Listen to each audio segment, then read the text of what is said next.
Protection cell and protection officer institutional care department నుంచి వచ్చారు. తర్వాత ఐసిడిఎస్ డిపార్ట్మెంట్ నుంచి సిడిపిఓ గారు వచ్చారు. హెల్త్ డిపార్ట్మెంట్ నుంచి ఎడ్యుకేషన్ డిపార్ట్మెంట్ నుంచి మాధవి గారు, హెల్త్ డిపార్ట్మెంట్ నుంచి అనిత గారు రావడం జరిగింది.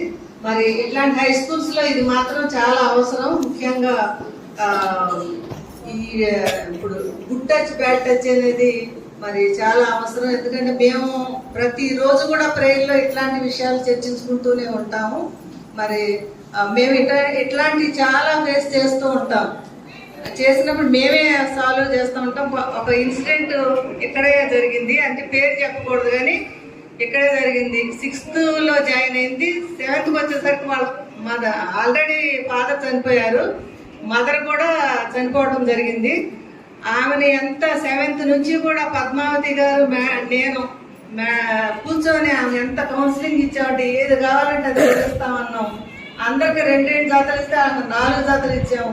తర్వాత నోట్స్లు ఏంటి ఇవన్నీ కూడా చాలా ఏది కావాలంటే అది మేము ఇస్తామని చెప్పేసి పద్మావతి గారు నేను కూర్చొని ఒకసారి 7th నుంచి కూడా చెప్పడం జరిగింది. ఆ అమ్మాయి చాలా కేర్ఫుల్గా ఉండేది. ఈ లోపల ఇన్స్టాలో ఎవరో పరిచయం అయ్యారట.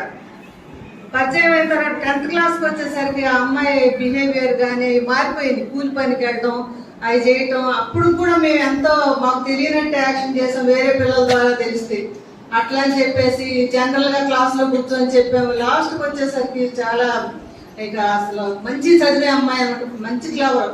10th పాస్ అవుతుంది అనుకునేసరికి అప్పుడే ఆ పరిస్థితి వచ్చింది. ఆమె మామూలుగా పాస్ అయింది, మంచి మార్కులతోనే పాస్ అయినప్పుడు కూడా ఆమె క్లాస్ ఫస్ట్ రావాల్సిన అమ్మాయి చివరికి ఏం తేలిందంటే ఇన్స్టాల్ ఎవరో అబ్బాయి పరిచయం అయ్యాడట. పేరు కూడా చెప్పి నేను వెళ్తాను, అసలు ఆయన ఎవరో చూస్తానని చెప్పలే అమ్మాయి. ఈ లోపల 10th ఎగ్జామ్ జరిగి బయటికి వెళ్ళిపోతే జరగరాని పరిస్థితి ఇక్కడ జరగలేదు. ఇంటర్మీడియట్కి వెళ్ళిన తర్వాత అమ్మాయి అది ఫేస్ చేయడం జరిగింది. కాలేజీకి కూడా వెళ్ళకుండా ఉండటం. ఆ ఇష్యూ కూడా సోనీ ప్రేమలేల్ గారి దగ్గరికి వచ్చింది. దాన్ని సాల్వ్ చేయడం జరిగింది. అనాథ అమ్మాయి కింద వచ్చి అమౌంట్ కూడా శాంక్షన్ అయిందట.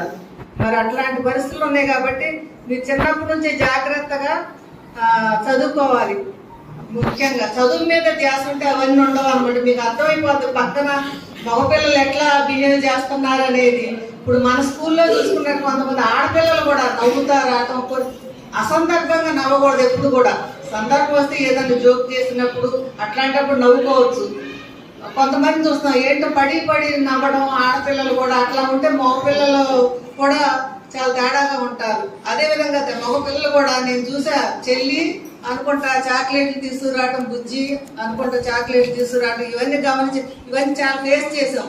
ఇట్లాంటి ప్రోగ్రామ్స్ కూడా ఇట్లాంటి స్కూళ్ళల్లో అవసరం మేడం. తర్వాత డ్రగ్స్ అని కూడా చెప్పారు. డ్రగ్స్ కూడా ఇక్కడ చాలా ఉంది, చాలా కేసులు మేము ఎన్నో సాల్వ్ చేసాం.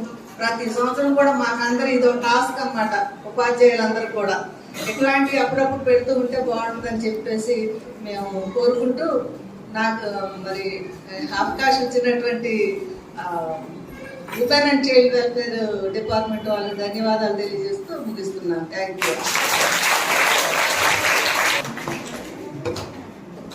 Thank you ma'am.